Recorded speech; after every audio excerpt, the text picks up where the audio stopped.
warahmatullahi wabarakatuh. Selamat siang semuanya. Kami akan menjelaskan sedikit tentang sistem pengendalian aset tetap. Nah, kami beranggotakan saya Atika Livia, Sukma Rajal Pamungkas, Fitro Ainun Jariah, Dwi Nur Aini, Ade Nur Indah Yuliawan, Alma Rosita, Niki Ayu Puspita, dan yang terakhir Erisa Putri Fitriani. Oke, langsung saja ke materi. Definisi dari aset tetap. Menurut PSAK 16, aset tetap didefinisikan sebagai aset berwujud yang digunakan dalam produksi atau penyediaan barang atau jasa untuk direntalkan kepada pihak lain atau untuk tujuan administratif serta diharapkan untuk digunakan selama lebih dari satu periode. Atau aset tetap adalah aset perusahaan yang memiliki wujud, mempunyai manfaat ekonomis lebih dari 1 tahun, dan diperoleh perusahaan untuk melaksanakan kegiatan perusahaan bukan untuk dijual kembali. Aset ini mempunyai wujud sehingga sering sekali aset tetap disebut dengan aset tetap berwujud. Oke, selanjutnya adalah golongan aset tetap. Nah, golongan aset tetap ini yang pertama adalah tanah dan perbaikan tanah, yang kedua adalah gedung dan perbaikan gedung, yang ketiga mesin dan peralatan pabrik, yang keempat mesin dan peralatan kantor, yang kelima mebel, yang keenam kendaraan darat, yang ketujuh kendaraan air, yang kedelapan kendaraan udara, dan yang terakhir adalah aset tetap lainnya. Selanjutnya adalah portability. Portability aset tetap digolongkan berdasarkan kemudahan dan dapat atau tidaknya aset tetap tersebut dipindahkan dari suatu tempat ke tempat yang lainnya. Nah, untuk portability aset tetap sendiri ada 3. Yang pertama adalah portable atau dapat dibawa dengan tangan manusia. Yang kedua movable atau dapat dipindahkan dengan bantuan peralatan. Yang ketiga adalah fixtures atau melekat pada aset tetap lainnya. Oke, selanjutnya adalah karakteristik transaksi aset tetap. Nah, untuk karakteristik transaksi aset tetap ini, yang pertama adalah frekuensi terjadinya transaksi yang mengubah aset tetap relatif lebih sedikit dibandingkan dengan transaksi yang mengubah aset lancar. Akan tetapi, pada umumnya menyangkut jumlah rupiah yang besar. Yang kedua adalah pengendalian aset tetap. Pengendalian aset tetap dilaksanakan pada saat perencanaan perolehan aset tetap, sehingga sistem otorisasi perolehan aset tetap diterapkan pada saat perencanaan perolehan pada saat pelaksanaan rencana perolehan aset tetap. Yang ketiga, pengeluaran yang terkait dengan aset tetap perlu dibedakan menjadi 2. Yang pertama, pengeluaran pendapatan. Yang kedua, pengeluaran modal. Untuk pengeluaran pendapatan dibebankan sebagai beban pada periode akuntansi terjadinya. Sedangkan pengeluaran modal diperlakukan sebagai tambahan harga perolehan aset tetap dan dibebankan sebagai beban dalam periode akuntansi yang menikmati manfaat pengeluaran modal tersebut. Oleh karena itu, manajemen perusahaan perlu merumuskan kebijakan akuntansi untuk membedakan pengeluaran yang berhubungan dengan aset tetap ke dalam 2 golongan. Yang pertama, golongan pengeluaran pendapatan dan golongan pengeluaran modal. Assalamualaikum warahmatullahi wabarakatuh. Saya Sukma Rajal Pamungkas. Saya akan menjelaskan materi tentang sistem aset tetap. Ya, selanjutnya saya akan menjelaskan tujuan sistem akuntansi aset tetap. Yang pertama yaitu memudahkan perusahaan melacak aktiva tetap yang saat ini dimiliki oleh perusahaan. Yang kedua, memudahkan perusahaan untuk menghitung beban depresiasi. Yang ketiga, memudahkan perusahaan untuk merekam transaksi yang terkait dengan aktiva tetap. Dan yang terakhir, menghasilkan informasi yang relevan dan tepat waktu. Pertama, saya akan menjelaskan definisi sistem aset tetap, yaitu sistem akuntansi yang mengolah transaksi berupa mengubah aktiva tetap dan melibatkan bagian-bagian yang saling berkaitan satu sama lain untuk menghasilkan informasi akuntansi yang dibutuhkan berbagai tingkat manajemen pada perusahaan. Manajemen aset tetap. Yang pertama, menempatkan aset tetap di tangan fungsi pemakai aset tetap. Yang kedua, memberikan otorisasi pemindahan aset tetap dari fungsi satu ke fungsi lainnya. Yang ketiga, memberikan otorisasi penghentian pemakaian aset tetap. Yang keempat, memberikan otorisasi pengiriman aset tetap ke pihak luar untuk keperluan reparasi. Dokumen aset tetap. Yang pertama, surat permintaan otorisasi investasi atau Expenditure Authorization Request atau Authorization for Expenditure. Karena investasi dalam aktiva tetap meliputi jumlah rupiah yang relatif besar dan mencakup keserikatan dana dalam jangka waktu yang relatif panjang, maka pengendalian aktiva tetap dilakukan melalui perencanaan yang matang. Perencanaan pengeluaran investasi dalam aktiva tetap dimulai dengan diajukannya usulan investasi kepada manajemen puncak. Dokumen yang digunakan untuk meminta persetujuan pelaksanaan investasi dalam aktiva tetap disebut surat permintaan otorisasi investasi. Yang kedua, surat permintaan reparasi atau Authorization for Repair. Dokumen ini berfungsi sebagai perintah dilakukannya reparasi yang merupakan pengeluaran modal. Yang ketiga, surat permintaan transfer aktiva tetap. Dokumen ini berfungsi sebagai dokumen permintaan dan pemberian otorisasi transfer aktiva tetap. Yang keempat, surat permintaan penghentian pemakaian aktiva tetap. Dokumen ini digunakan sebagai permintaan dan pemberian otorisasi penghentian pemakaian aktiva tetap. Yang kelima, surat perintah kerja atau work order. Dokumen ini memiliki dua fungsi, yaitu sebagai perintah dilaksanakannya pekerjaan tertentu mengenai aktiva tetap dan sebagai catatan yang dipakai untuk mengumpulkan biaya pembuatan aktiva tetap. Dokumen ini digunakan sebagai perintah kerja pemasangan aktiva tetap yang dibeli serta pembongkaran aktiva tetap yang dihentikan pemakaiannya.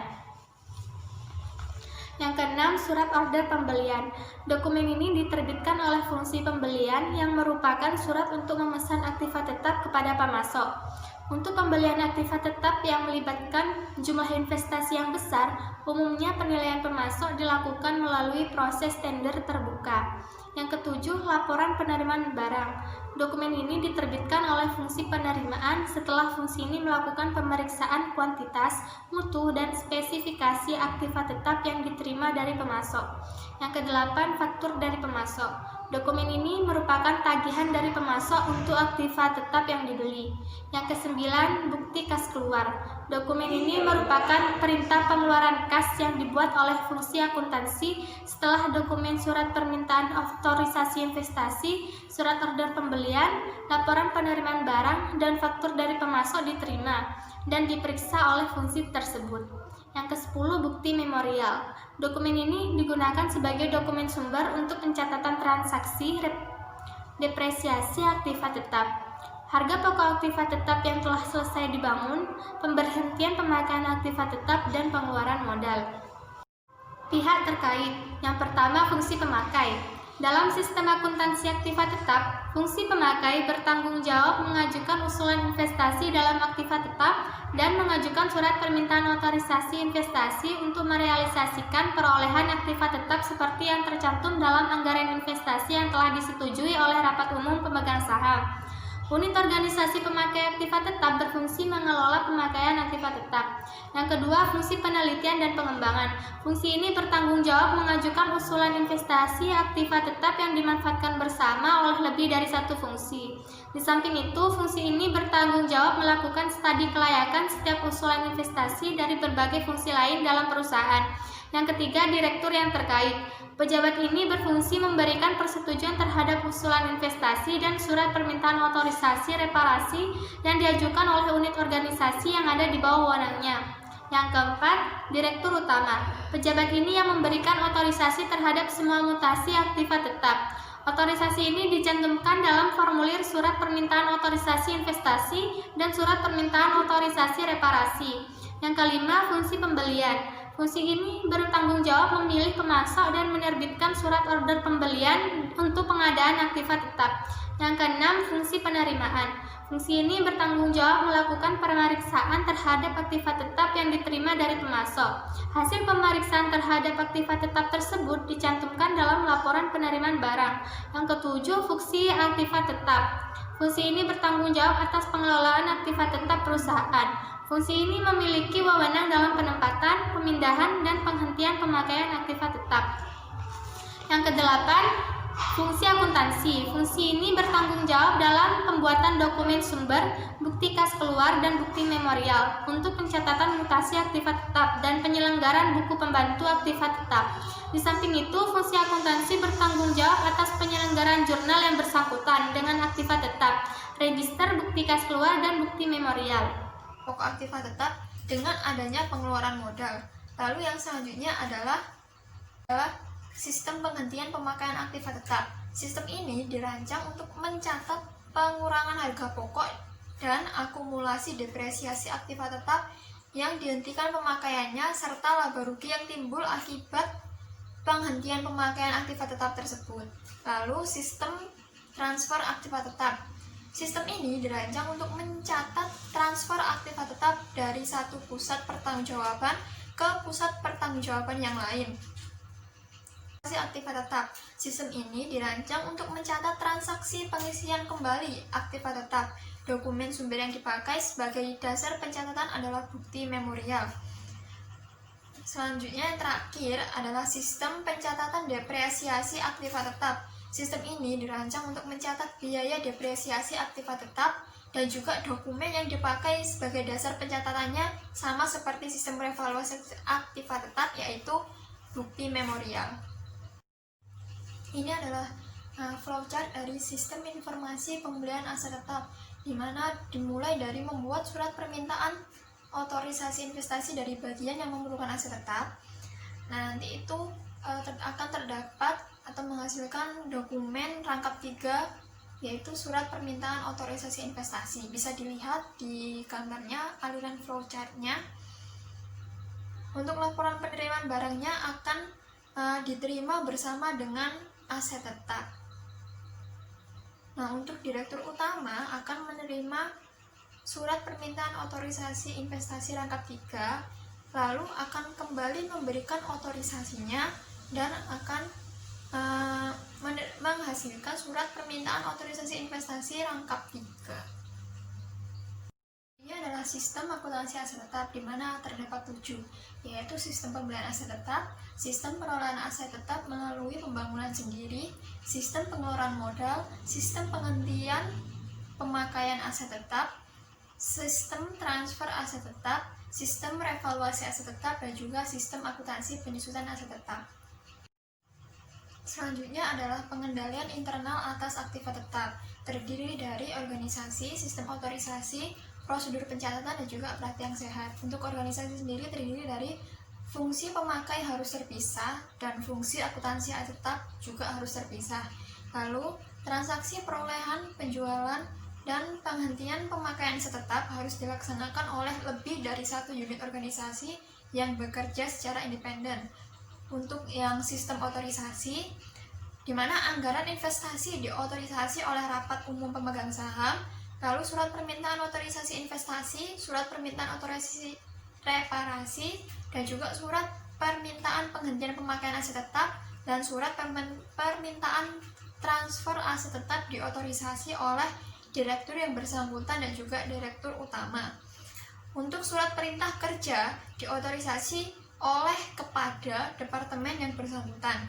Surat order pembelian diotorisasi oleh pejabat yang berwenang, dan surat laporan penerimaan barang diotorisasi oleh fungsi penerimaan.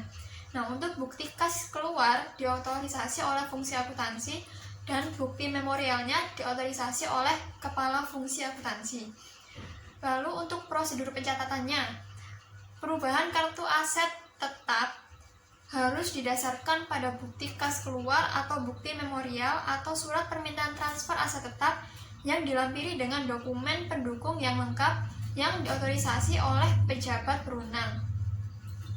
Untuk praktik yang sehat, secara periodik dilakukan pencocokan fisik aset tetap dengan kartu aset tetap, Lalu penggunaan anggaran investasinya sebagai alat pengendalian investasi dalam aset tetap, penutupan asuransi aset tetap terhadap kerugian. Selanjutnya adalah jaringan prosedur. Yang pertama adalah sistem pembelian aktiva tetap. Nah, sistem ini dirancang untuk melaksanakan pencatatan harga pokok aktiva tetap yang diperoleh dari transaksi pembelian.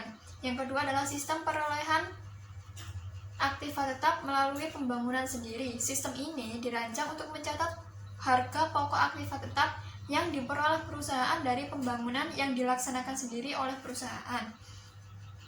Lalu sistem pengeluaran modal. Sistem ini dirancang untuk mencatat tambahan harga pokok aktiva tetap dengan adanya pengeluaran modal.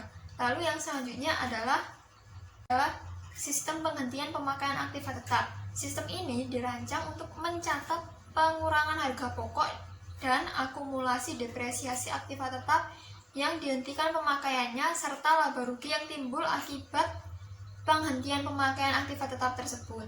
Lalu sistem transfer aktiva tetap. Sistem ini dirancang untuk mencatat transfer aktiva tetap dari satu pusat pertanggungjawaban ke pusat pertanggungjawaban yang lain.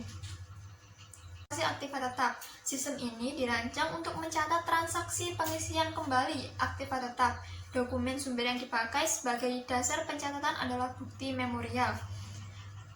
Selanjutnya yang terakhir adalah sistem pencatatan depresiasi aktiva tetap. Sistem ini dirancang untuk mencatat biaya depresiasi aktiva tetap dan juga dokumen yang dipakai sebagai dasar pencatatannya sama seperti sistem revaluasi aktiva tetap, yaitu bukti memorial. Ini adalah flowchart dari sistem informasi pembelian aset tetap, di mana dimulai dari membuat surat permintaan otorisasi investasi dari bagian yang memerlukan aset tetap. Nah, nanti itu akan terdapat atau menghasilkan dokumen rangkap 3, yaitu surat permintaan otorisasi investasi. Bisa dilihat di gambarnya aliran flowchartnya. Untuk laporan penerimaan barangnya akan diterima bersama dengan aset tetap. Nah, untuk direktur utama akan menerima surat permintaan otorisasi investasi rangkap 3, lalu akan kembali memberikan otorisasinya dan akan menghasilkan surat permintaan otorisasi investasi rangkap 3. Kemudian selanjutnya adalah slide ke-18. Nah, di sini ada bagian penerimaan, bagian utang, bagian aset tetap, dan bagian kartu aset tetap. Pada bagian penerimaan ini menerima SOP dari bagian pembelian, kemudian menerima surat pengantar dari pemasok. Nah, kemudian bagian penerimaan ini memeriksa barang yang diterima, kemudian membuat laporan penerimaan barang rangkap 3 dan SOP rangkap 1, kemudian SP rangkap 1. Seperti yang ada di gambar ini ya. Ada di PPT ini. Kemudian untuk laporan penerimaan barang lembar pertama dikirim ke bagian utang. Kemudian pada LPB lembar kedua dikirim ke bagian yang memerlukan aset tetap. Kemudian pada LPB lembar ketiga dan SOP lembar pertama, SP rangkap 1 disimpan sebagai arsip. Kemudian selanjutnya ada bagian utang.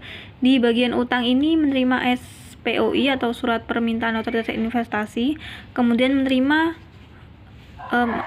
SPOI tadi itu dari direktur utama, kemudian menerima SOP dari bagian pembelian, kemudian menerima LPB dari bagian penerimaan dan menerima faktur dari pemasok.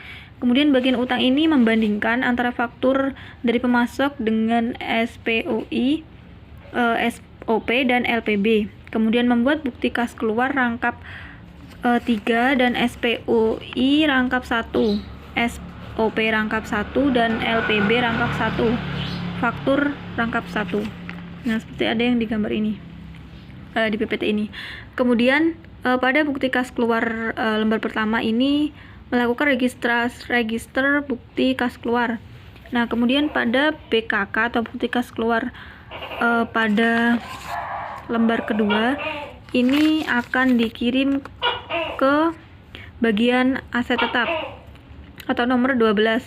Kemudian pada bukti kas keluar lembar ke-1 Dan kedua, SPOI lembar pertama, SOP lembar pertama, LPB lembar pertama akan diarsipkan sebagai arsip bukti kas keluar yang belum dibayar.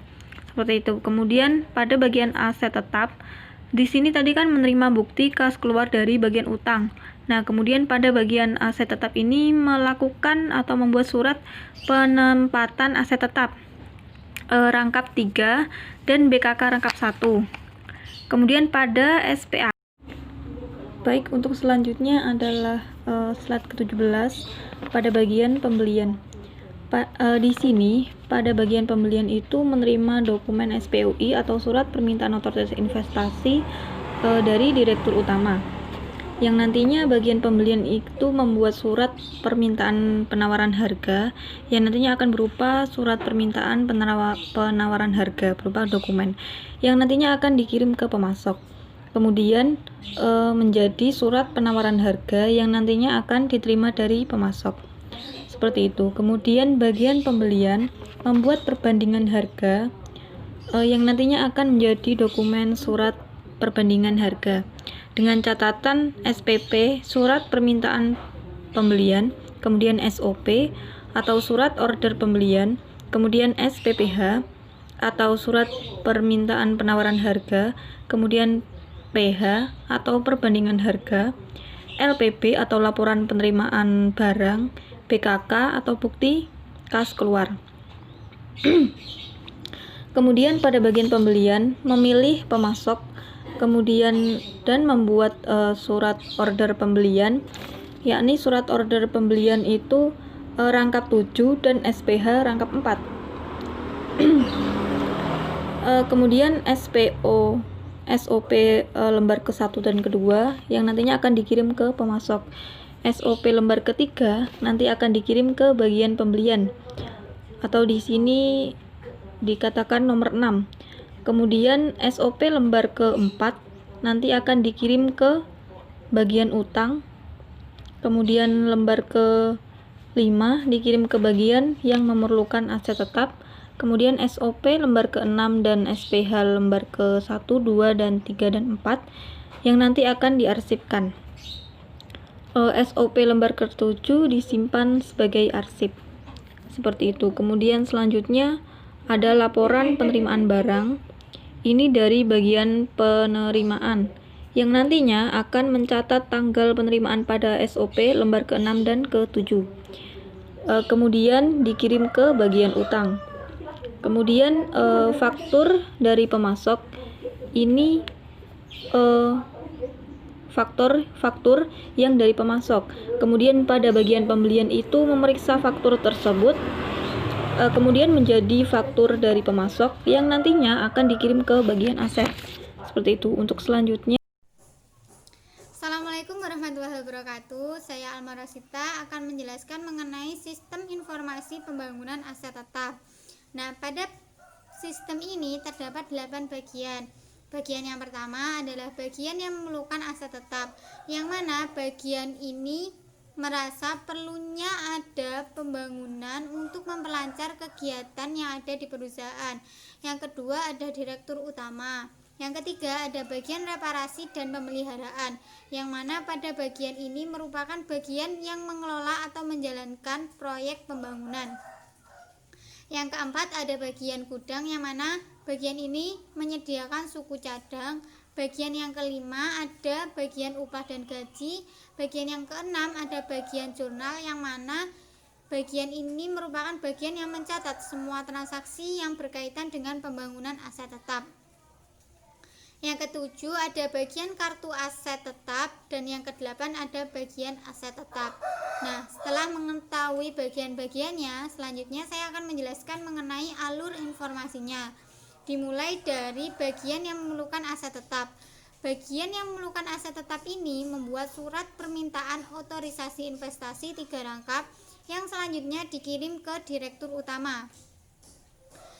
Selanjutnya, direktur utama setelah menerima surat permintaan otorisasi investasi 3 rangkap tadi akan diperiksa dan disesuaikan dengan kondisi. Apabila dirasa perlu dan disetujui, maka Direktur Utama akan memberikan otorisasi.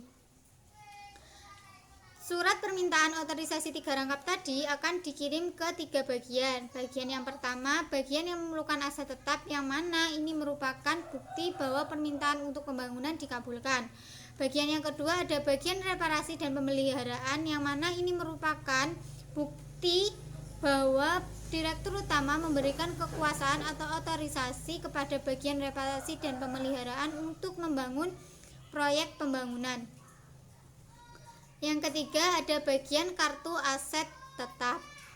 Selanjutnya, bagian reparasi dan pemeliharaan setelah menerima otorisasi atau kekuasaan untuk membangun, maka bagian ini akan membuat surat permintaan kerja, yang mana pada bagian ini membuat 3 rangkap. Rangkap yang pertama akan dikirim ke bagian kartu aset tetap, rangkap yang kedua akan dikirim ke bagian yang memerlukan aset untuk diarsip, dan rangkap yang ketiga akan diarsip pada bagian reparasi dan pemeliharaan itu sendiri. Selanjutnya, bagian ini setelah membuat surat permintaan kerja akan membuat bukti permintaan dan pengeluaran barang gudang yang akan dikirim ke bagian gudang. Selanjutnya, bagian gudang akan mengisi kuantitas yang diperlukan. Selanjutnya, bagian gudang ini suratnya akan dikirim ke bagian jurnal untuk dilakukan penjurnalan, dan dari bagian jurnal akan dikirim ke bagian kartu aset tetap. Selanjutnya, rangkap yang kedua akan dikirim kepada bagian reparasi dan pemeliharaan aset untuk diarsip, dan rangkap yang ketiga untuk diarsip pada bagian gudang itu sendiri. Nah, setelah tenaga kerja sudah dapat, bahan-bahannya sudah dapat, maka diadakannya proyek pembangunan. Selama proyek pembangunan itu berjalan, bagian reparasi dan pemeliharaan aset akan mencatat jam kerja pegawai yang melakukan pembangunan. Untuk mencatatnya ini dicatat pada kartu jam kerja yang akan dikirim ke bagian gaji dan upah. Bagian gaji dan upah setelah menerima kartu jam kerja selanjutnya akan membuat daftar upah dan rekap daftar upah. Untuk daftar upah dikirim ke bagian hutang, sedangkan untuk rekap daftar upah akan dikirim ke bagian jurnal untuk dilakukan penjurnalan. Selanjutnya akan dikirim ke bagian kartu aset tetap. Setelah dirasa pembangunannya itu selesai, maka bagian reparasi dan pemeliharaan aset akan membuat laporan proyek selesai 3 rangkap. Laporan ini akan dikirim ke 3 bagian. Bagian yang pertama, bagian kartu aset tetap. Bagian yang kedua, bagian yang memerlukan aset tetap. Bagian yang ketiga ada bagian aset tetap. Bagian aset tetap setelah menerima laporan proyek selesai akan membuat surat penetapan aset 3 rangkap yang akan dikirim ke yang pertama, bagian yang memerlukan aset tetap untuk diarsip. Yang kedua, ke bagian kartu aset tetap. Yang ketiga, untuk diarsip di bagian aset tetap. Selanjutnya, bagian kartu aset tetap merekap semua pengeluaran yang dibutuhkan untuk pembangunan aset tetap. Selanjutnya akan membuat bukti memorial 2 rangkap yang akan dikirim ke bagian jurnal untuk dilakukan penjurnalan.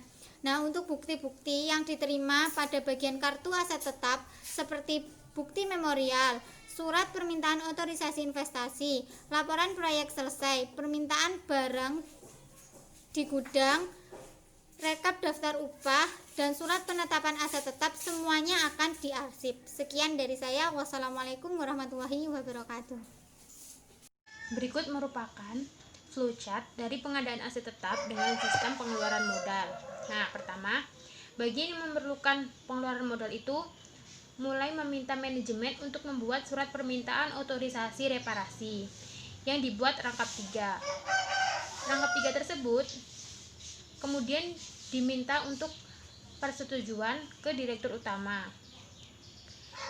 Kita pindah ke Direktur Utama. Nah, di Direktur Utama tersebut menerima dokumen SPOR tersebut atau surat permintaan otorisasi reparasi, yang kemudian Direktur Utama memberikan otorisasinya dengan pembubuhan tanda tangan di dokumen tersebut.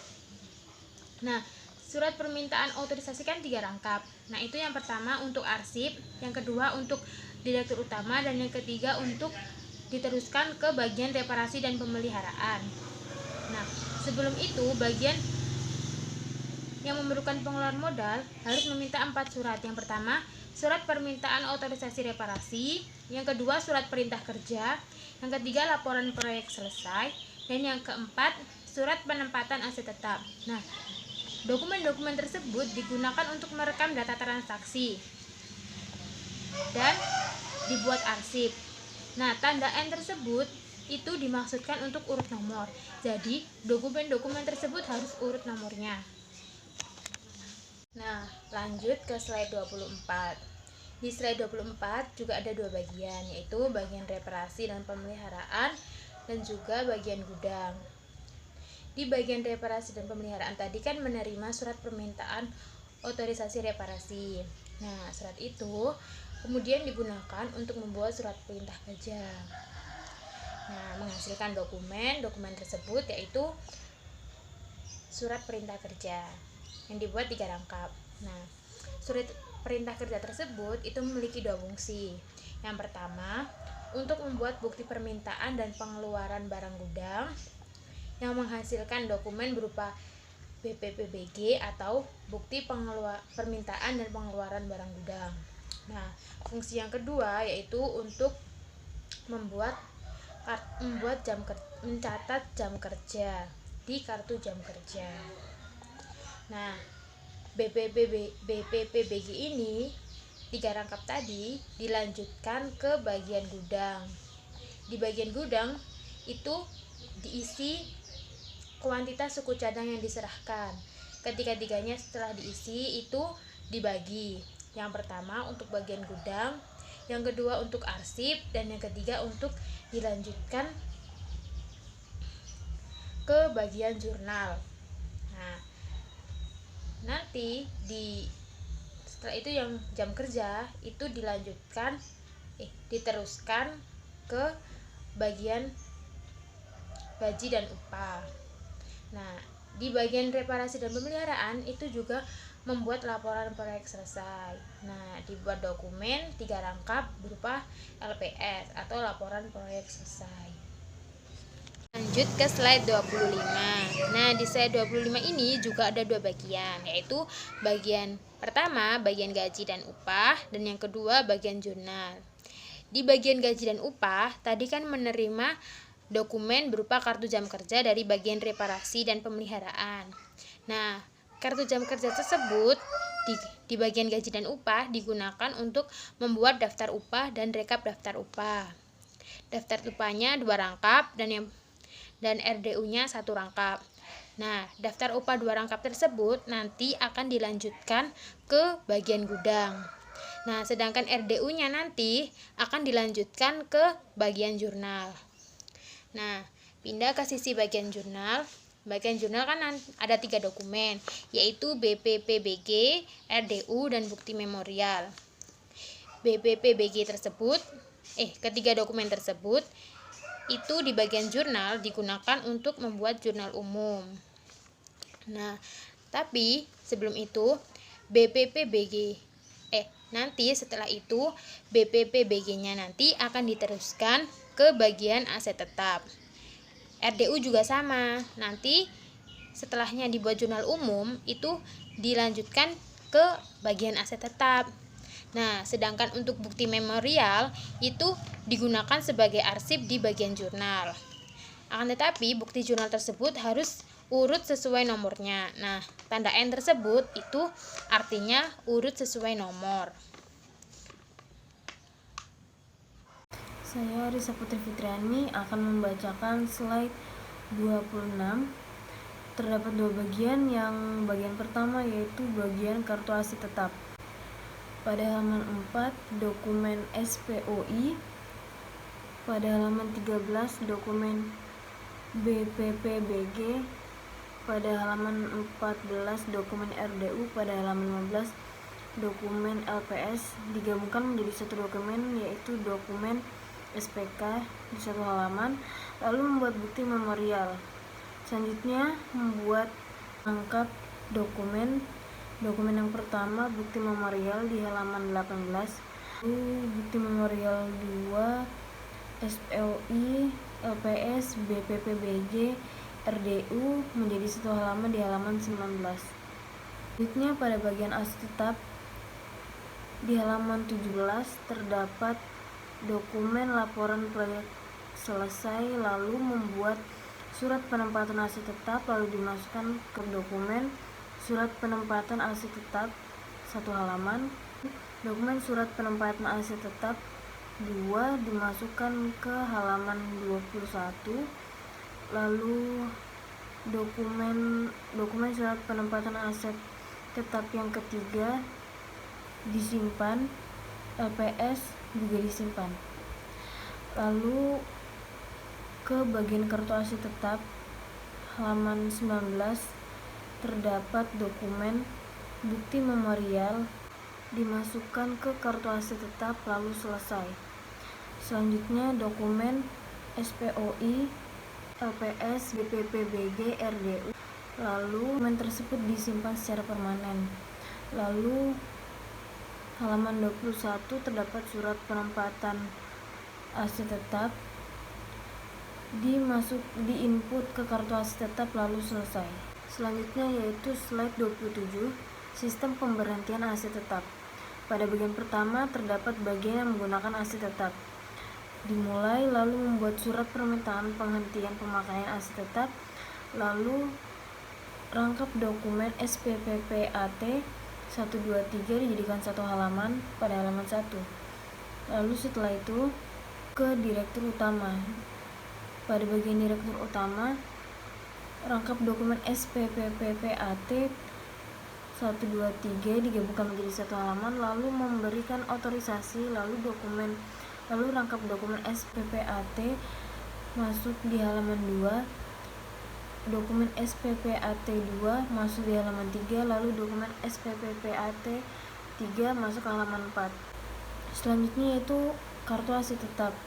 Pada halaman 2, dokumen SPPPAT 1, lalu membuat bukti memorial, lalu membuat rangkap dokumen bukti memorial, lalu dimasukkan ke kartu aset tetap.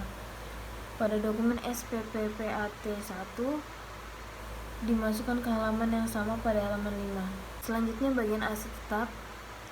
Pada halaman 3, SPPAT 2 disimpan secara permanen. Selanjutnya pada halaman 4, bagian yang menggunakan aset tetap, di halaman yang sama dokumen SPPPAT 1 disimpan secara permanen.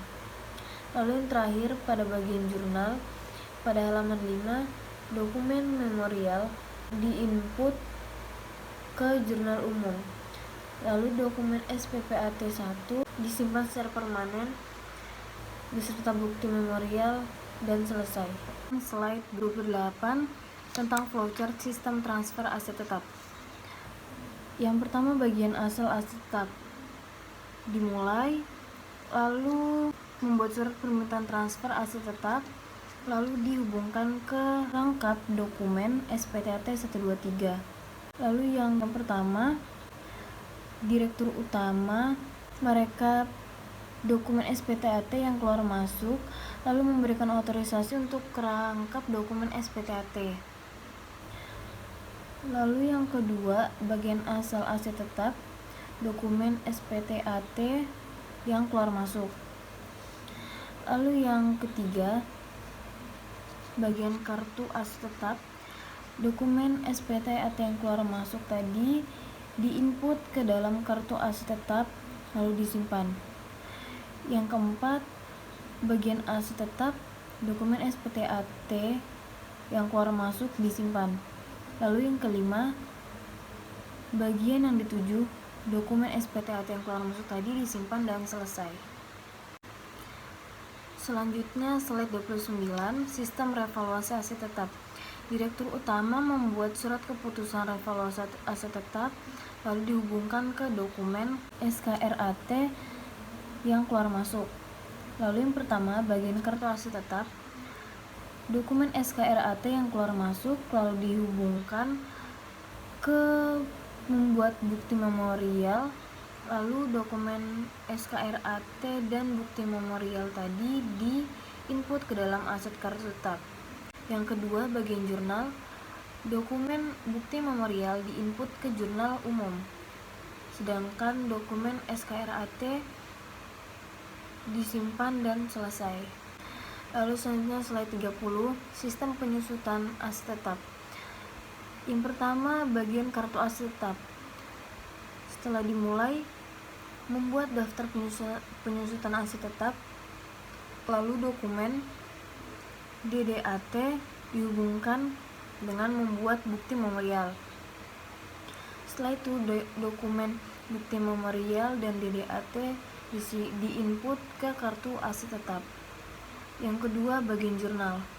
Dokumen bukti memorial yang keluar masuk diinput ke jurnal umum, dan dokumen DDAT yang keluar masuk disimpan dan selesai. Ya, selanjutnya saya akan menjelaskan tentang sistem revaluasi aset tetap. Pertama, Direktur Utama mulai membuat surat keputusan revaluasi aset tetap, dan dari proses tersebut menghasilkan output berupa SKRAT.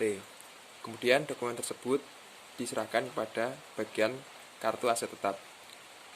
Selanjutnya, bagian kartu aset tetap membuat bukti memorial. Jika sudah, kedua dokumen tadi diinput ke kartu aset tetap. Selanjutnya, untuk bagian jurnal, kedua dokumen tadi diinput ke dalam jurnal umum, lalu disimpan. Sekian dan terima kasih. Ini adalah flowchart dari sistem pencatatan penyusutan aktiva tetap. Sistem ini dirancang untuk mencatat biaya depresiasi aset tetap. Dokumen sumber yang dipakai sebagai dasar pencatatan adalah bukti memorial. Bagian kartu aset tetap mulai dari membuat daftar penyusutan aset tetap, menghasilkan dokumen daftar depresiasi aset tetap atau DDAT, lalu membuat bukti memorial sehingga ada dua rangkap dokumen, yaitu daftar depresiasi aset tetap dan dokumen bukti memorial yang nantinya akan diinput sebagai kartu aset tetap. Di bagian jurnal ada penyambungan proses di mana dokumen daftar depresiasi aset tetap diarsipkan dan dokumen bukti memorial diinput ke jurnal umum.